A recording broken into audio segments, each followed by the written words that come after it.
I'm proud of the older women who founded Nawou. What I know is that was legally registered in 1993. Actually, the process started in 1992. That's when they even bought the office where we are resident now. And I see huge visions that these older women had, from buying the building, but also from the way the organization is structured. They structured themselves into women's district networks, but those started from the grassroots as low as the parish level to the sub-county network and then to the district network, creating a strong network for coordination. When we started the constitutional review process, the then head of office, the Secretary General, Mrs. Florence Nekion, requested for an office in Parliament, hired 5 researchers to support the members of the Constituent Assembly with research for making the Constitution gender responsive.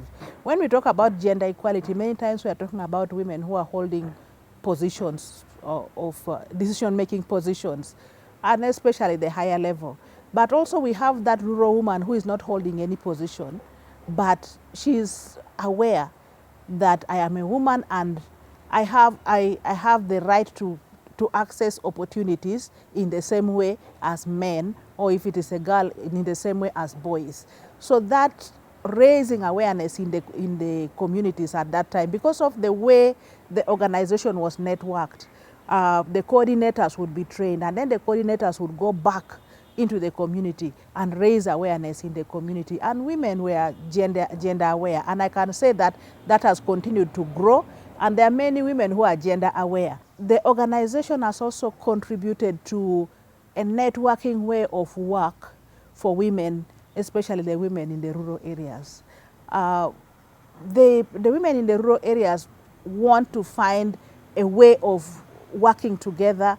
They want to be able to contribute to their community development, but also national development. And for me, the networked way of working, I think for me is a big contribution, because they know that we have space where we can meet and dialogue and also even raise advocacy issues.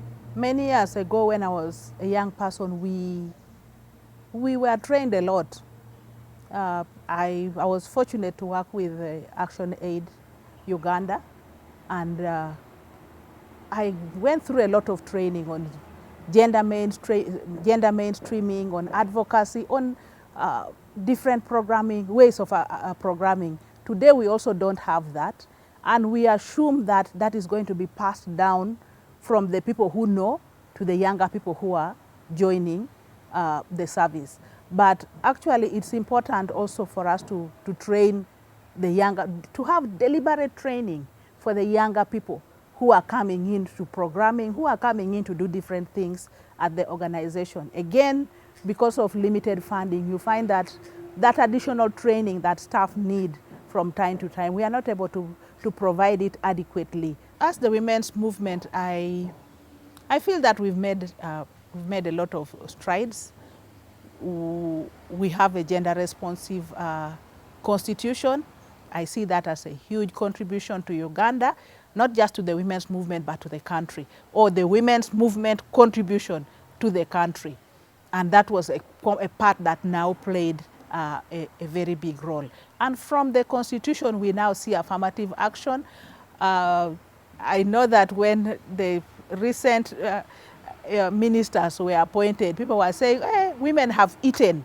There are so many women who are ministers today. Of course, we have parliament where one third is supposed to be women. Okay, for every district, there's supposed to be a woman representative. It doesn't actually add up into 1/3, and we need to go back and to interrogate that, because there are districts that have 3 MPs in the constituency and then 1 woman representative. Of course, some of them in the constituency end up being women, but very few.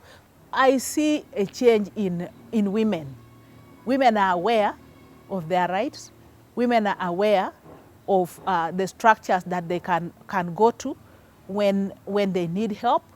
Women are aware of what they can also do as women. They are aware that we as women there are things that we can do for ourselves, and they are able to influence and even make change. Women are able to demand from their district local governments. I've seen this happen in many communities where probably seedlings have been brought and men are receiving, and then the women also come and demand and say, we as women have our own agricultural investments that we are doing, and we also need the seedlings just like men. Women have demanded for better health services in many of the districts where we work. So that voice, that ability to demand, that understanding that I have these rights and I actually know the structures that I can go to and demand from, for me, I believe those are key milestones that Nawou has contributed to. Funding has dropped a lot for NGOs, and most especially the women's rights organizations. It's interesting, sometimes it feels like you're just making up stories, but you find that funding that focuses on women and girls is much lower than other funding for other interventions. And yet when you study the criminal justice system, for example, you find that most of the criminal cases in the system are actually related to gender-based violence. The other challenge that we see is there is a backlash in many of the communities where women are economically empowered and women are doing things. The men have sat back and they have left the women to run the home and to do everything else that is supposed to be done. And sometimes you feel like they are saying, well, you said that there's that common saying that you said we are equal, and therefore you should be able to do the things that I do. But I think that that is an excuse, because we haven't said that we are equal, but we said we have equal rights. Rights to opportunities, rights to resources, rights to the different things that are available to us as citizens. It doesn't mean that we are equal, because even as two women we are not equal, but we have equal rights. Of course, there is also that common saying that there has been a lot done in emancipation of women, and now we need to do the emancipation of men or the emancipation of boys. Because people are saying that we are training the girl child, we are equipping the girl child, and she's getting empowered, and yet the boy child is left behind. And I don't know whether that is true, because an empowered woman will not say, I'm going to pick my girl child only and then leave the boys. So I think that there is maybe something else that needs to be done so that the boys can be operating at the same level as girls. I can't tell what it is, but I see that coming a lot in terms of many people talking about everything is happening for the girl child and not for the boy child. But I know that in terms of the services that we have, the boys still have more access than the girls. The women's movement today is alive and it is strong. Now, a movement doesn't mean that we are all moving in the same direction. A movement addresses the issues that people face from different dimensions. So you find the women's movement, that is the legal arm of the women's movement. You find the social arm of the women's movement as NGOs working in different spaces. But we also have women in the community who are working on those social issues that affect our communities and bringing social the mindset change. Yeah. So, and we have the women's movement that is focusing on economic empowerment, on political issues. All that is the women's movement. The challenge is many people want to see all the women. When we are doing anything political, all the women should be there. When we are doing anything to do with economic empowerment, all the women should be there. But that's not how it is. So the women's movement is alive and strong.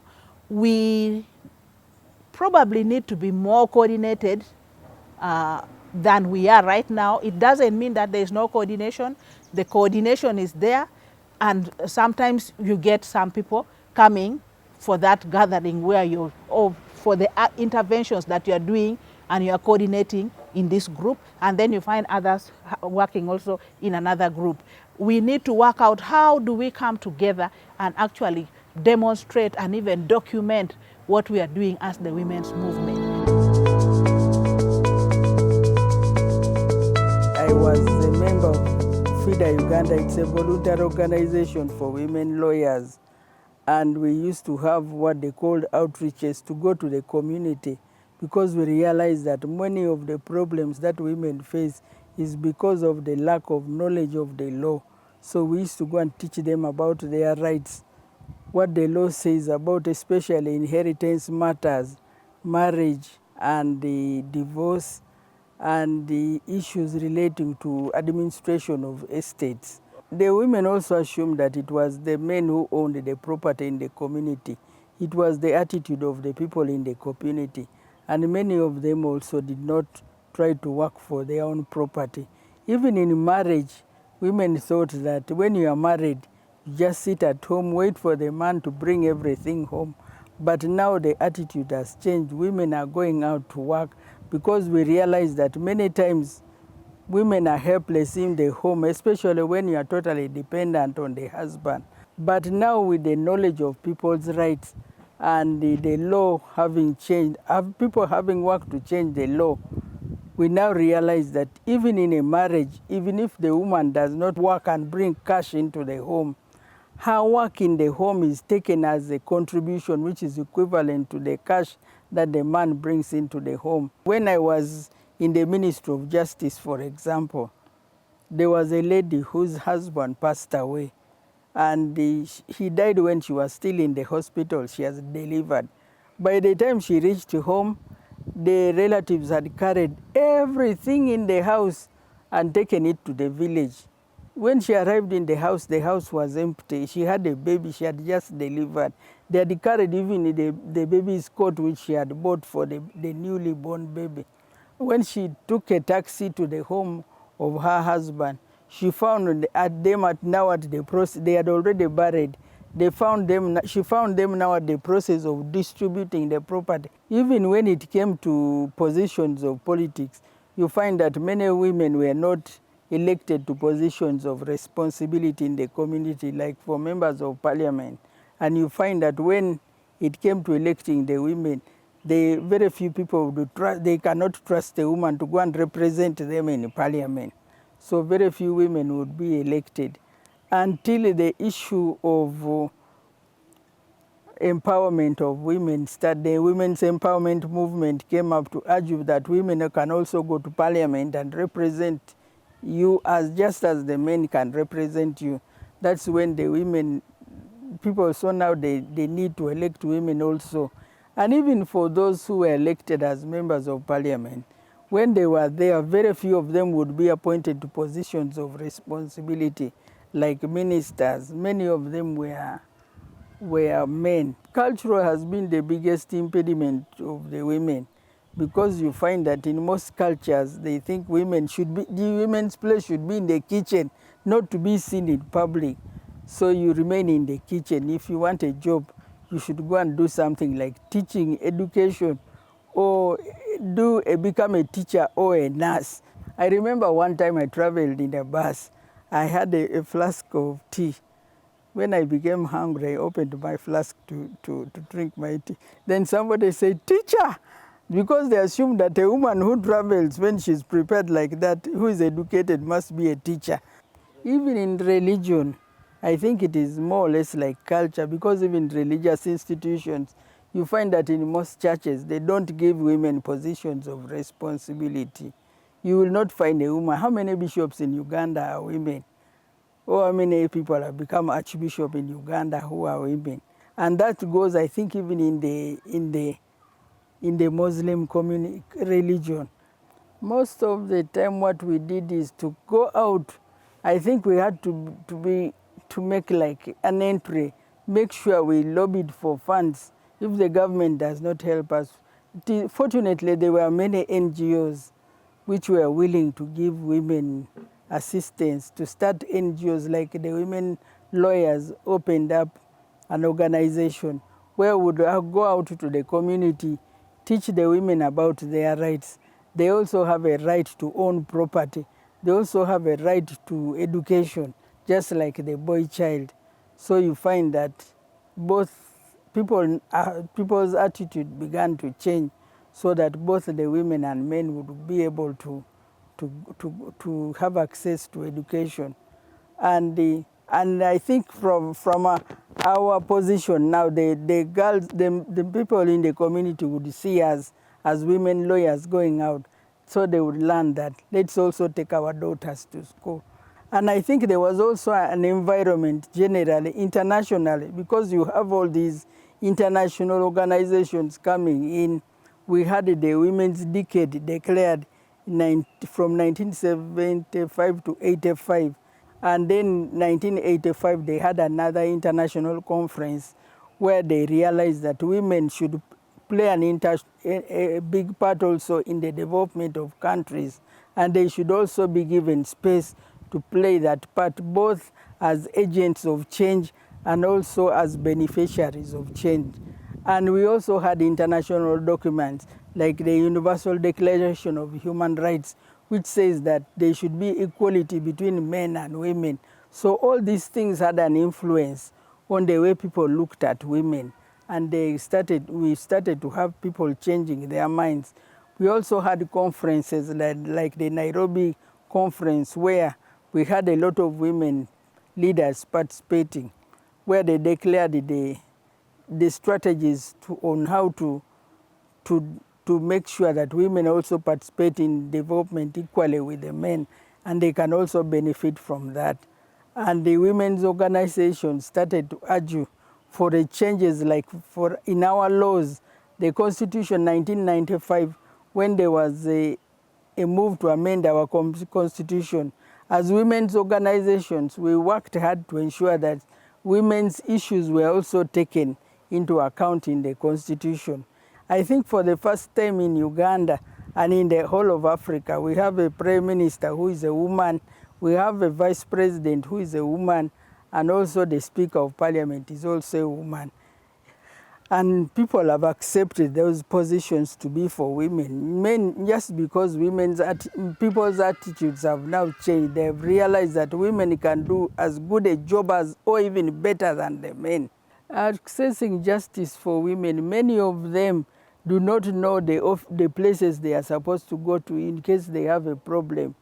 In case they have a legal problem, like for example, matters of inheritance. Some of them don't know that you have got cows at the district level whom you can go who is an agent, who is like an agent of the Administrator General, whom you can go to. So instead of traveling to Kampala, which is a long distance, you find that the women have not been able to access justice in that way. The other achievements that we have had is that we have had a decentralization of the courts, so that you don't have a high court only in Kampala, but you have high courts even at the district level or regional level. So making services more accessible to the people, especially the women. Because you find that sometimes when a woman wants to go to court, the man will ask you, what are you going to go to do in court? You have to explain who is going to look after the children. But now that the courts have been decentralized, it is easier for the woman also to go to the high court. If I'm in Soroti, I go to the Soroti High Court. I don't have to travel to Kampala to access the High Court. When a woman comes to court and she is given her rights, those are some of my memorable moments.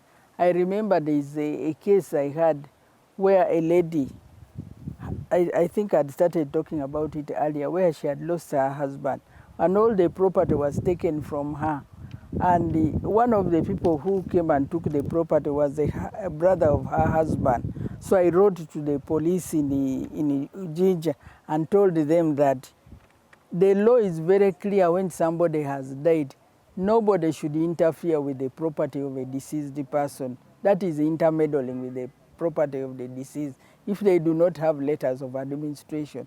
I wrote to the police and they had this man arrested, and he brought back the property which he had taken. I think those are some of my memorable moments. We need a lot of cooperation between these organizations because all of us are working for the women. Those dealing with legal matters, we are all working for the women to improve the situation of women, and we need each other. I think we need cooperation. We need more joint action. We need a forum where we come regularly to assess what we have done. Because if every 5 years we had a forum, if Nawou, for example, was to organize a forum where the young and old people come together and assess what is going on or what has been achieved, the older generation can bring their perspective. The younger generation can also give ideas on where we should go, what they want to see being done. And I think Nawou will play a big role in coordinating all the women. The woman of today is educated. She has got, she knows her rights, and she can get property, and she can look after her children. Those are the most important things. You have government coming up with the 1.5 programs for women who are joining the university. So you find that more women are graduating from universities and institutions. They are attaining better education, more than they were doing before. And she has got better technology. So if there is a problem, if, for example, she's beaten in the home, she can ring the police and the police can come and help her. So she's got better facilities to help her now.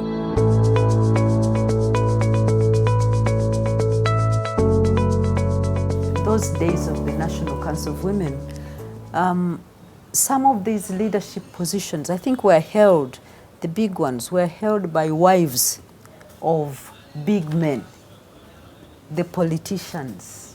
Their wives would take part in mobilizing women, and they would have a following, and I think that also helped to bring the women out. Not many women were educated.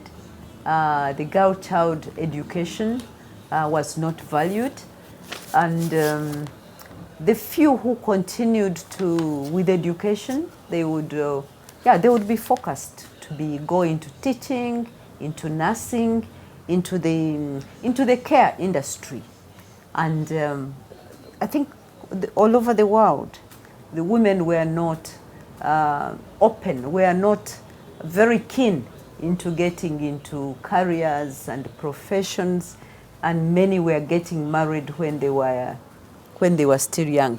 Like in my place where I come from in Ankoli, when you have that time when you had many girls, you'd know that is riches. You will wait for a daughter to get married, then your son also can marry, because he will use the cows. They will tell the girls to go so that they can bring cows for the boys also to marry. So the girls were normally for bringing wealth in the homes, and they would look at them as it was almost like a business waiting to see them bringing in cows. Yeah. I remember my own situation after Senior 4. An uncle of mine came to talk to my father and said, I hear your daughter is going back to school, and he was not happy about it. And my father said, yes, she's going back, she's going to A-level. And my uncle was not happy and said, you don't want to be rich, you don't want cows, why are you sending this girl back to school? So I think that's what it was. And on religion, I think that time Uganda was characterized by three religions, and religious divides were really very, very strong. You'd have the Catholics going to the Catholic schools, marrying from the same families. The religion was seen as very key, whether you were Protestant or Catholic and Muslim. And at that time, I think there were few Muslims, and we tended to believe that Muslims never sent their girls to school. And it's one of the things that we worked on as the women's movement much later.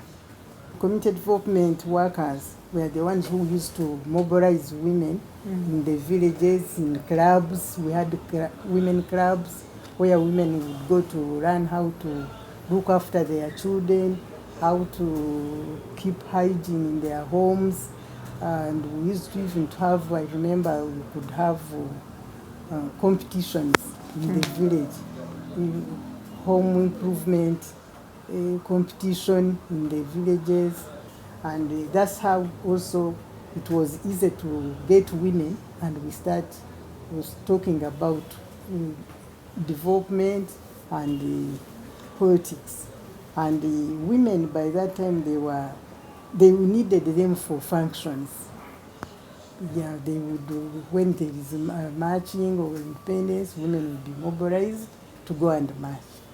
And when Amin took over, even I remember they said Amin, well, I don't remember the function, but they said Amin wants the women, likes women, and by that time women, Muslim women were not involved.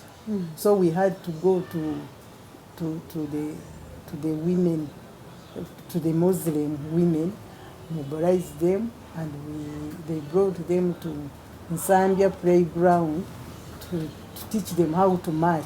At least by the late Okero, I remember. We taught them how to march so that they can also participate. But we should also remember that the women's movement started way outside Uganda.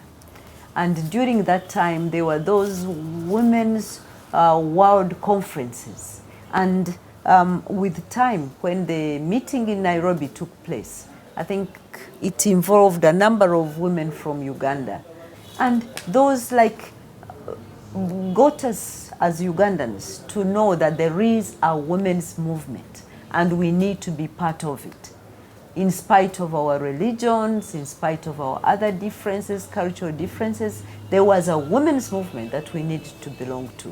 So the time that Nawou got formed, those were the feelings. I think it's from that time that some of the strategies had to change and issues of women were coming out and issues of women empowerment became key issues to talk about. And to me, I think the women movement was strengthened by the government itself, indirectly, without knowing. Because when they started the women councils, and I was an automatic secretary, I think, on that committee on women councils also.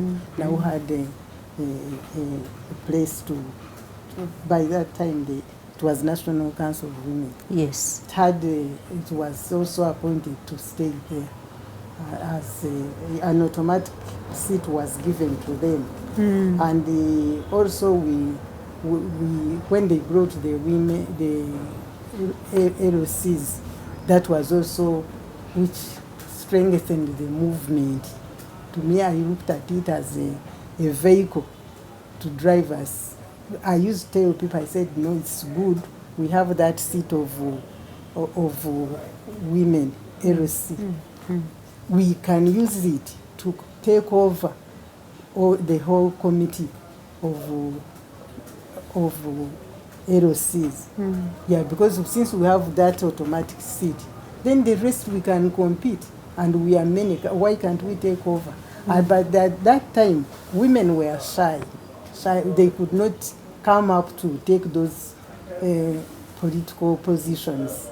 Because I remember when the LOCs were starting in my home place, the president was coming as a chief guest, and they had to form those women of LOCs. Then the men who came up, they were teachers. They were all teachers who were sharp. They mobilized themselves. They even took the post of women, of secretary for women, was also voted in by a man, a teacher. Then they started. When the president came, they were introducing themselves to the president. The president, when he had a man introducing himself as secretary for women, And fun enough, the women also were there. They joined the laugh. They were also laughing. And when the president was criticizing them, said, "Can't you get? You could not get a woman to take over secretary for women." He said that post of secretary for women is for women, not a man. And that was like an encouragement to the rest of the women in Uganda to know that, yes, this is something that we can do. This is something we can participate in. When it came to the time of making the constitution, it was not clear how a constitution was related to women. Many women didn't know what a constitution was. I remember it was a struggle getting women to get in the Constituent Assembly. They had to be trained, they had to be persuaded, and as she ably said, it was because of the work that had been done during the National Council of Women days, that where women, especially the teachers who were professionals, who could read and write, who had now got the experience, the confidence to participate in things like that government brought up, like constitution making. I think as women, the constitution making made us to come together. We all participated because some people went for research, where the grassroots, some people mobilized, so that we wanted to come out with something which we would be proud of as women. And indeed, we got what we wanted. And even the men cooperated with us that time. So it really became one family to make sure that we put something out which will help all of us and our children. And when I was talking to the men were telling me, most of them, they were doing it for their children, not for their wives.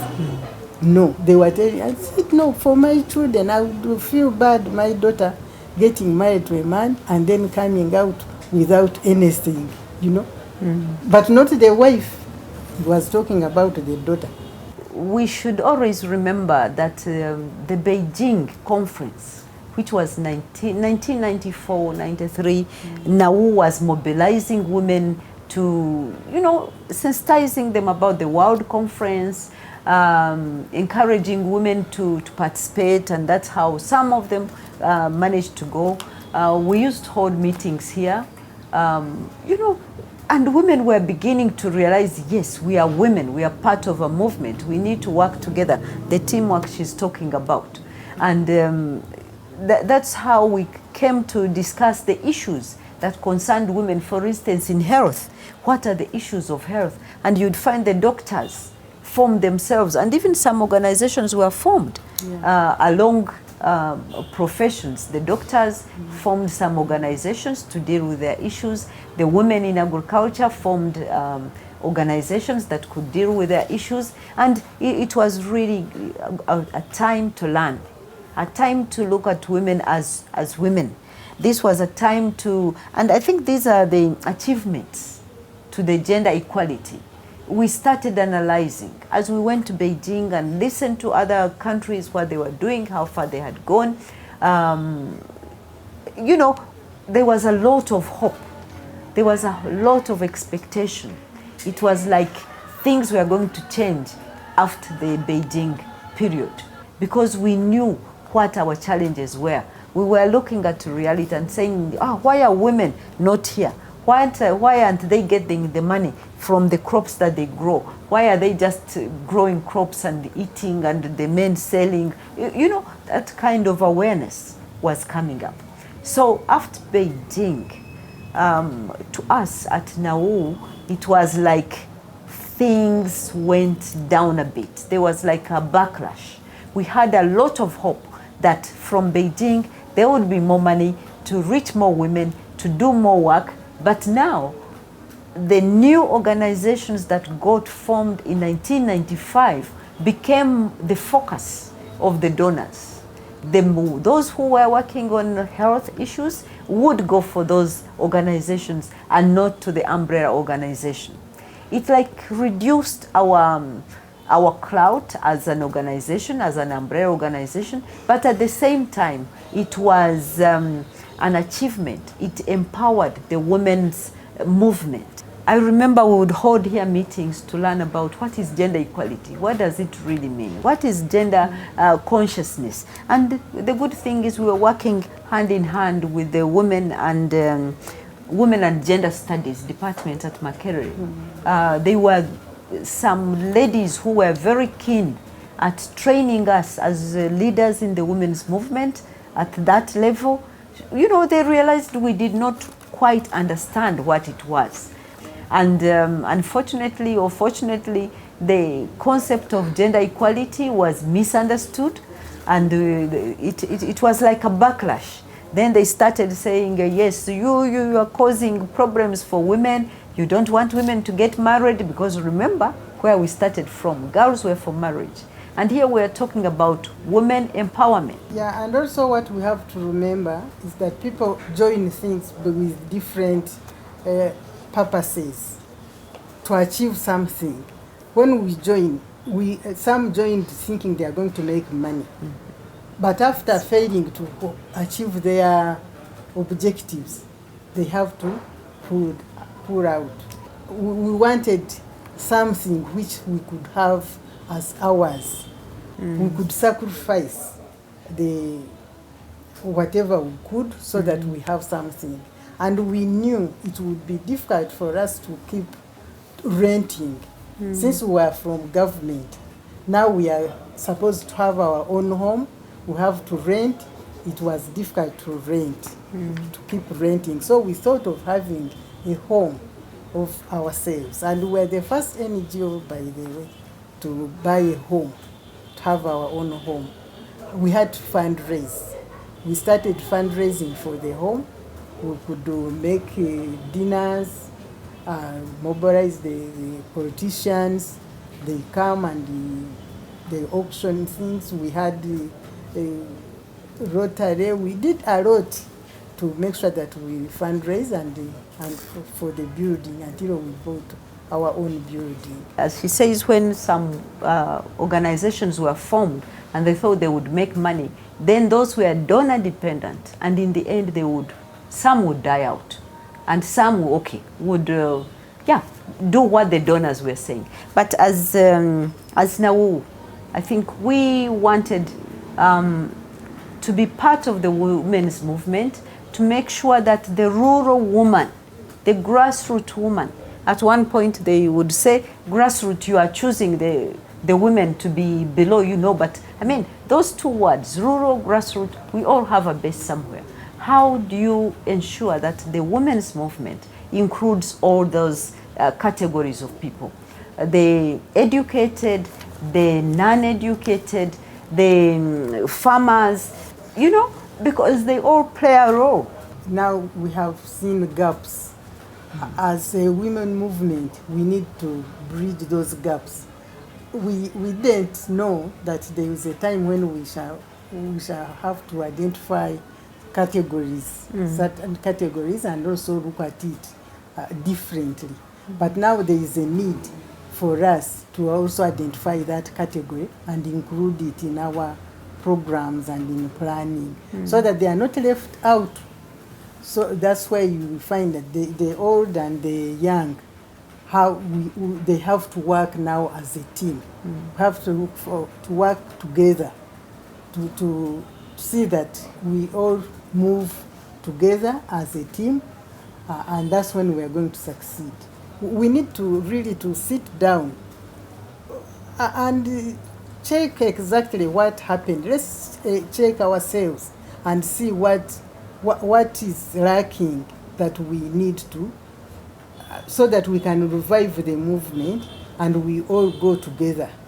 We could be having women in politics who are not aware of issues that concern women, unlike before, during the CA, because it was immediately after the Beijing process. We had the issues of women on our fingertips, and women would get into politics knowing I'm in politics because I'm going to work on ABC. So the affirmative action is there to help the women but to what extent it can be abused? Women are empowered because they can do anything. They are educated. These days they are like, they take all, they work like men. There is no difference. The equality is there. But now we are getting new problems from what we used to have. So now we have to emphasize the women, the importance of a family. So if we want good citizens in Uganda, we have to work for it. We have to start now. We should not wait for tomorrow. Let's start now, change the strategies, revive our movement, women movement. Then we sit together and see what is lacking. The old and the young, we need each other. Let's have a teamwork so that we move together and sweep our house properly and see that we don't leave any dust behind.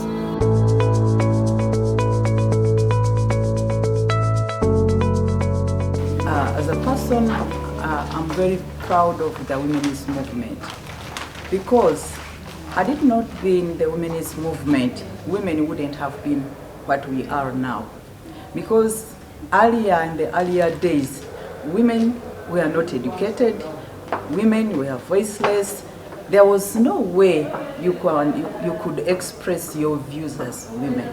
You find that the rural women are not aware of what women have really achieved. They don't know that the benefits they are enjoying were fought by older women some time back. So that gap, that knowledge gap, you find that it affects us. You may find that some women do not appreciate that as women this space was fought for, and we need to maintain it. We need to conserve it all the time. It has to be ongoing.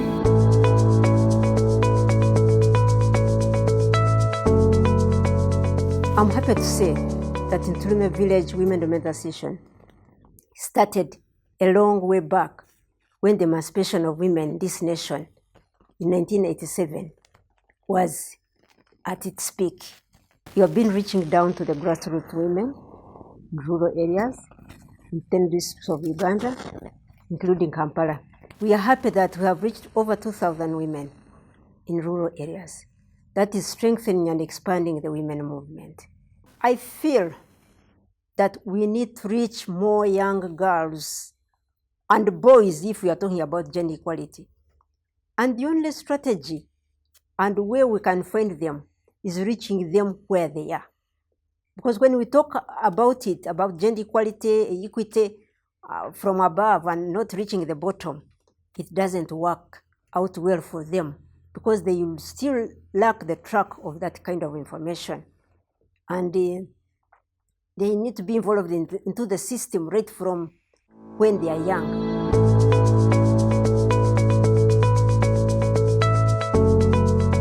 Most of my life I've been involved in the women's movement. At the beginning, we were just like women who didn't know where we wanted the organization to go or what we wanted the organization to do. But all we had going for us was passion. We wanted to make a difference, not only for ourselves, but more especially for women at grassroots level. So we'd go around the country discussing what their rights are, land rights, women's rights, children's rights, and so on and so forth. Many women who got to understand and appreciate their rights became leaders because they saw that we needed to get into this space. And once you got into the governance space, you could make a difference. And by so doing, they have left the men behind. The issue of emancipation has, in its own way, had an adverse effect on the men. The men have become laid back because they feel now the women have the money, let them do what it takes to take care of the family, and they've neglected to do what they're supposed to do as men. So the next phase of the whole women empowerment and empowerment journey and the women's movement is to also pull along the boy child. in many of the organizations in Nawou, which are grass field based, the women who have managed to make a difference in the work and the money that they have been able to accumulate through crafts and saving money have shown that when women get together, they can make a difference, even at that level. And also, that money is not only used for their children, but also for their household. So if we are to look at the women's movement going forward, I think, unlike how we started, in that we were helping the grassroots reach what we look at as the skies, now we also need to look backwards. What do the grassroots have to teach us? From the grassroots, we're learning a lot. What does it mean to actually be committed to a cause? What does it mean to work together? And I think what we're also lacking at times now in the women's movement is that the pace and the zeal in which we started has been deflated. And then also because of the political climate not being as conducive as it was earlier, people just start to think a lot. People think of themselves as individuals. They no longer see this whole movement as a group movement, that we need to propel ourselves forward, and it cannot be done by one person, it must be done in a group. We've learned that there's been this gap between the different generations. The young ones think we've neglected them. The old ones think that the young ones don't need them. But my main takeaway is for also the older generation to understand, with the new technologies, so much can be done and so many people can be reached and informed about what they need to do, what are the next steps, how they can improve themselves.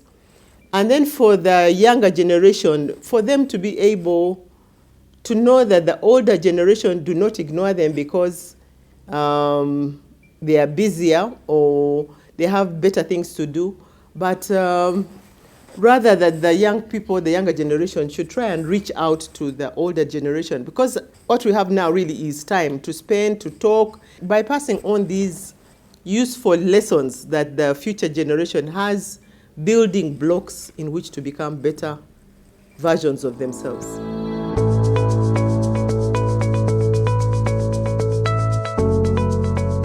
I joined Nawou when I was very young. But the way they mentored me, the way they trained me in various things, now I'm a woman who can stand on my own. I would like also to thank those ladies like Joyce Mbanga, Tomasika, the Namirembe Bitamazire, the Winnie Byanyuma, who have managed to start this movement in Uganda. The women movement, according to me, it has done something to the level it is, but we still need more trainings, more other women to come on board, such that this movement should benefit so many women. So we would like to appeal to our donors to help and continue giving us more support, because women who can do this, they really lack financial support.